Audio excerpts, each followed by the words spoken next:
તમે જોશો ને તો ક્યારેય આ ગાડી તમને રોડ ઉપર તો જોવા નહીં જ મળે, માત્ર ને માત્ર અહીંયા જોવા મળશે। कितना साल पुराना होगा मॉडल? 105 years, 105 साल। 105 साल पुराना।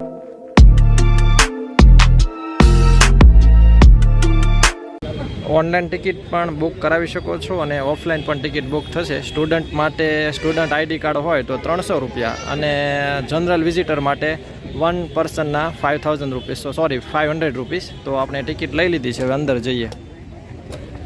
જો આ છે ટિકિટ માટેની લાઈન છે।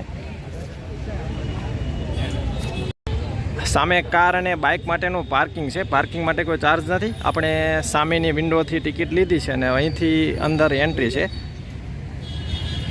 આ સાઈડ ઓનલાઈન ટિકિટની લાઈન છે અને આ સાઈડ આપણે જે કેશ ટિકિટ લીધી તો આપણે રોંગ લાઈનની અંદર આવી ગયા, તો રિટર્ન કેશ જે ટિકિટ આપણે લીધી છે એ લાઈનમાં જઈએ છીએ।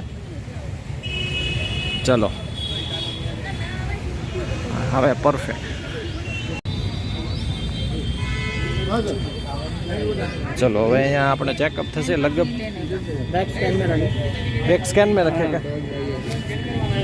चलो ये बैग स्कैन में जैसे આપણું પહેલા।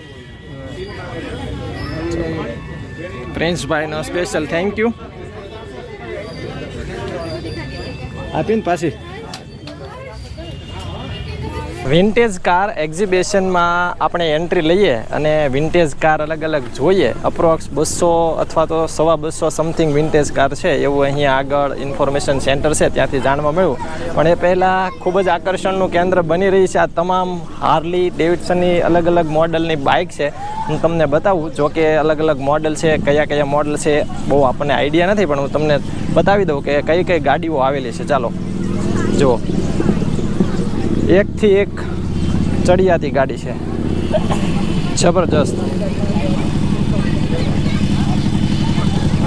આ હાર્લી ડેવિડસન, બધી જ હાર્લી ડેવિડસન અલગ અલગ મોડલ છે અને અહીંયા મોટાભાગના વિઝિટરો પ્રવેશ લેતાની સાથે સેલ્ફી અને ફોટોગ્રાફી કરાવી રહ્યા છે। અને અહીંયા આ હાર્લી તમે જુઓ કેટલી મોટી બાઇક છે, જબરજસ્ત। જ્યાં સુધી નજર પહોંચે આપણી ત્યાં સુધી હાર્લી જ બાઇક દેખાય છે, ગણાય એમ નથી પણ દૂર દૂર સુધી એકલી હાર્લી ડેવિડસન બાઇક જ છે। હાર્લીના તમને ક્લોઝઅપ લુક બતાવું। જો મિત્રો, આ જે સાયલેન્સર ને તે ખૂબ ગરમ છે અને આ જે હાર્લી બાઇક છે ને એમને તમે જુઓ, આ મીટર, એમની ડિસ્પ્લે અને આ રીતનું એમનું મસ્ત મજાનું, અને પાછળથી તમે તેનો લુક જુઓ। અને 300 થી 400 કિલો વેઇટની આ બાઇક છે જુઓ। અને સાયલેન્સર આ લોકો 300-400 કિલોમીટર દૂરથી આવેલા છે, તો એટલા બધા ગરમ હોય કે જો ભૂલથી પણ અડી જાવ ને તો પેન્ટની અંદર પણ તમારી ચામડી બાળી દે, એટલા બધા ગરમ હોય। જો આ એમને ડબલ ફાયર સાયલેન્સર છે, જબરજસ્ત। બધી જ હાર્લી ડેવિડસન છે। અમે લોકો વ્યારાથી આવ્યા છે, પારુલબેન વલસાડ ભરૂચથી આવે છે। વલસાડના રાઇડર્સ છે, વ્યારા, સુરત, અમદાવાદ, બરોડા બધેથી રાઇડર્સ આવ્યા છે અને આ વિન્ટેજ કાર એક્ઝિબિશનમાં અમને સ્પેશિયલી ઇન્વાઇટ કર્યા છે ફોર ધ હાર્લી, કારણ કે અમના જે ઓનર છે he also has a Harley, અને all the Harley riders have been specially invited to this vintage event. હું doctor by passion, I am doctor Sheetal Shah. 25 વર્ષથી ડેન્ટલ હોસ્પિટલની પ્રેક્ટિસ છે, સો પ્રોફેશનથી ડૉક્ટર અને રાઇડર બાય પેશન।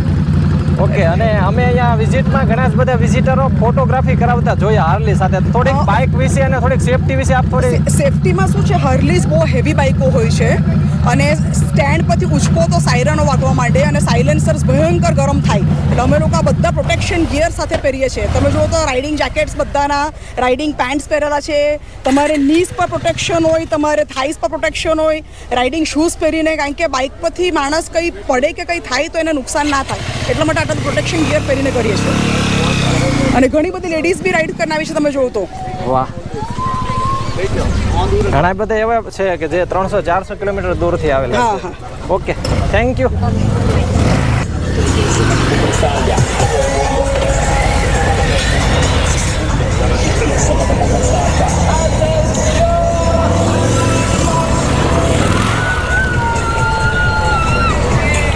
સુરતથી આવે છે ડાયમંડ સિટી હોક ચેપ્ટરમાંથી. અમારું અહીંયા હાર્લી ડેવિડસનનું એક એ લાગ્યું છે, સ્ટોલ લાગ્યું છે. So specially all Harley Harley riders invite કરવામાં હાર્લી આવ્યા રાઇડર્સ જ છે.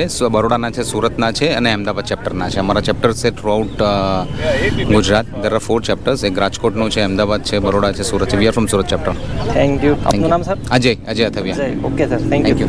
1932 का है ये मॉडल. अच्छा, 1932 का. 1932.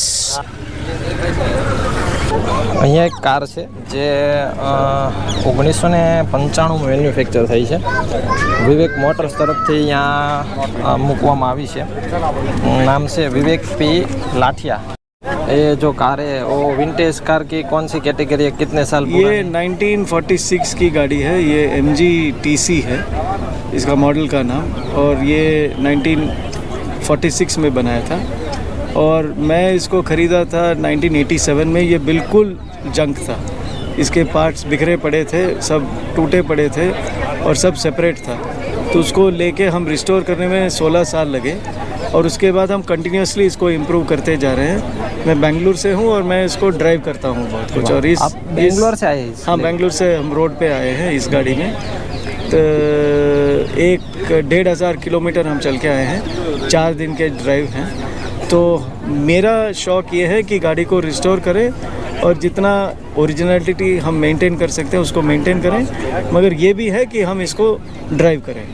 क्योंकि आजकल के ज़माने में आजकल के पेट्रोल अगर हम यूज़ कर रहे हैं, तो अगर हम रेगुलरली यूज़ नहीं करेंगे ये पुरानी गाड़ियाँ, तो इसका एथनॉल में जो है वो सब कुछ बिगड़ जाते हैं. पेट्रोल पाइप सब कुछ क्लॉग हो जाते हैं. तो इसको रनिंग कंडीशन में रखना बहुत ज़रूरी है, नहीं तो ये सिर्फ डिस्प्ले के लिए होगा. तो जो पुरानी गाड़ियों के शौक़ जो रखते हैं उसमें कुछ लोग ऐसे हैं जो अपने गाड़ियों को ड्राइव करने में बहुत दिलचस्पी लेते हैं, और वो लोग में से मैं भी एक ऐसा हूँ जो मैं ड्राइव करता हूँ. आपके पास इस कार के अलावा और कोई? हाँ, मेरे पास Collection 6-7 गाड़ियाँ हैं. अलग अलग देशों से हैं. जर्मनी से है, ब्रिटेन से हैं. इंडियन एक एम्बेसडर गाड़ी है पुरानी जो मेरी फैमिली गाड़ी है, और इटली से भी एक गाड़ी है. उसको सब रिस्टोर करते हैं और मेंटेन करते हैं और चलाते भी. आपका पुरानी गाड़ी कलेक्शन का शौक रखते हैं, उसके अलावा बाय प्रोफेशन आप, क्योंकि सब लोगों के लिए विंटेज कार या पुरानी कार का कलेक्शन कर पाना वैसे हाँ, ये मुश्किल है, महंगा costly है, एक maintenance मैं काफी कह रहता सकता है. हूँ कि एक महंगा हॉबी है, मगर मेरा उम्र है अभी 63 ईयर्स ओल्ड, और मैं जब ये गाड़ियों को ख़रीदा था तो मैं काफ़ी चीप प्राइस में ले लिया था, और इसको रिस्टोर करने में काफ़ी एक्सपेंसिव था, मगर सालों भर हमने किया है तो कर सकते हैं. मगर आज के ज़माने में ऐसे गाड़ी को पहले तो मिलेगा भी नहीं, अगर मिलेंगे तो रेट बहुत ज़्यादा होता है. तो ये हम कह सकते हैं कि अमीरों के लिए एक हॉबी बन गए हैं. मगर अभी भी जो यंगस्टर्स जो एंट्री करते हैं वो भारतीय जो क्लासिक्स है उसको वो कलेक्ट कर रहे हैं. जैसे कि मारुति, पुरानी मारुतियाँ, पुरानी फिएट, पुरानी एम्बेसडर, पुरानी हेराल्ड, और उसका भी काफ़ी शौकीन लोग हैं. और मैं मानता हूँ कि जब तक यंगस्टर्स इस हॉबी में नहीं आएंगे तो ये हॉबी धीरे धीरे मर जाएगा. तो इंडियन क्लासिक्स को प्रिजर्व करना बहुत ज़रूरी चीज़ होती ज़रूरी है. चीज़ है. ज़रूरी चीज़ है. और और एक यंगस्टर्स का भी बहुत शौक है. सही है. और एक सवाल सर था, शायद जवाब मिल पाए कि यहाँ पर जो विंटेज कार का एग्जीबिशन बोलते हैं एक तरह से, तो उसके लिए क्या नॉर्म्स रहते हैं कि गाड़ी को यहाँ पर रखा जाए? तो ऐसे ऐसा है criteria- कि इस कंपटीशन में ऑफ कोर्स आप ऑर्गेनाइजर से भी बात कर सकते हैं, बट जितना मेरी जानकारी है यहाँ पर अलग अलग कैटेगरीज है. जैसे कि ये MG का एक अलग कैटेगरी, MG अच्छा, कंपनी ये वाले सब ने- कैटेगरी वाइज हाँ, प्लॉट है. कैटेगरी वाइज है. अंदर अमेरिकन गाड़ियों का अलग कैटेगरी है, प्री वॉर कैटेगरी है, पोस्ट वॉर कैटेगरी है, जो बॉलीवुड फिल्म्स में जो गाड़ियाँ आए हैं उसका भी कैटेगरी है। तो ये अलग अलग कैटेगरियों के लिए प्राइस अलग अलग होता है, क्योंकि मेरी गाड़ी और कोई महाराजा की गाड़ी से के बीच में कंपटीशन नहीं हो सकता है। तो कैटेगरी के अनुसार कंपटीशन होता है। और अंत में एक कार ऑफ द शो यानी सबसे अहम जो गाड़ी है वो नॉर्मली बहुत एक्सक्लूसिव और बहुत एक्सपेंसिव और बहुत रेयर गाड़ी को दिया जाता है, वो एक प्राइस तो होता है। लास्ट में प्राइस भी दिया जाता है। प्राइस दिया जाता है, कैटेगरी वाइज प्राइस दिया जाता है। प्राइस के बारे में कुछ बता सके आप?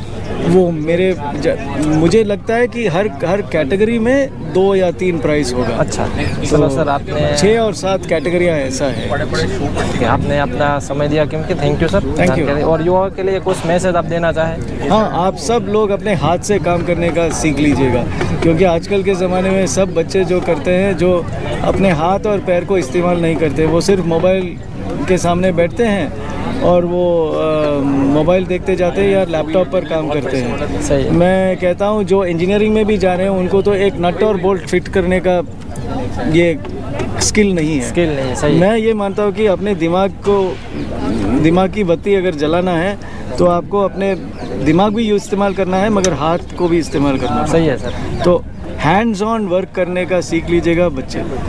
अगर आप खेलेंगे नहीं, अगर आपके हाथ के नाखून के नीचे ग्रीस नहीं होता है, तो मैं मानता हूँ कि आपकी एजुकेशन कंप्लीट नहीं है। सही है सर। ये मैं साफ में बता देता हूँ। Okay sir, thank you. Thank you.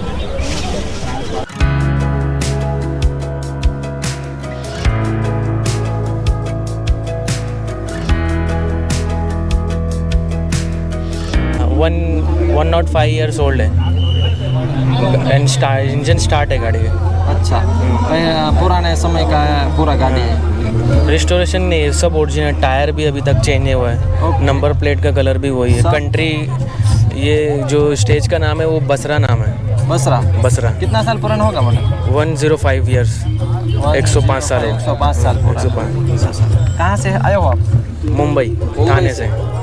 આ સામેની મિત્રો જે 4 કાર છે એ બરોડા સ્ટેટની ખૂબ જ લક્ઝુરિયસ અને રાજાશાહી વખતની કાર છે. જો આ છે બરોડા નંબર 2. આપણે એ સિવાય આગળ એક ખૂબ જ લક્ઝુરિયસ અને તમે આ પ્રકારની કાર તમારા જીવનમાં ક્યારે નહીં જોઈ હોય. ખૂબ જ ભવ્યતાસભર કાર જુઓ તમે. 1922ના મેન્યુફેક્ચરિંગની 1922ની આ કાર છે. ત્યારબાદ બરોડા 1 આ છે બરોડા 1ની. આ પણ રોયલ બરોડા સ્ટેટની જ કાર છે. અને એ સિવાય અહીંયા WMS 1812 આ કાર પણ તમે જુઓ. ગાડી તમે જોશો ને તો ક્યારેય આ ગાડી તમને રોડ ઉપર તો જોવા નહીં જ મળે, માત્ર ને માત્ર અહીંયા જોવા મળશે. વિજય વિલાસ પ્લેસનો તમને સાઈડનો વ્યૂ મિત્રો બતાવું. જુઓ, ખૂબ જ ભવ્ય નજારો છે. હા, कुछ काम से आया हूँ.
આજે આપ મારી ડાબી સાઈડ પર ગાડીઓ જુઓ છો. આ US આર્મીએ સ્પેશિયલી ડિઝાઇન કરીને બનાવી હતી યુદ્ધ લડવા માટે, સેકન્ડ વર્લ્ડ વોર. 1941 to 45 સુધીમાં એનું પ્રોડક્શન થયું છે. એના પછી આનું પ્રોડક્શન બંધ થઈ ગયું.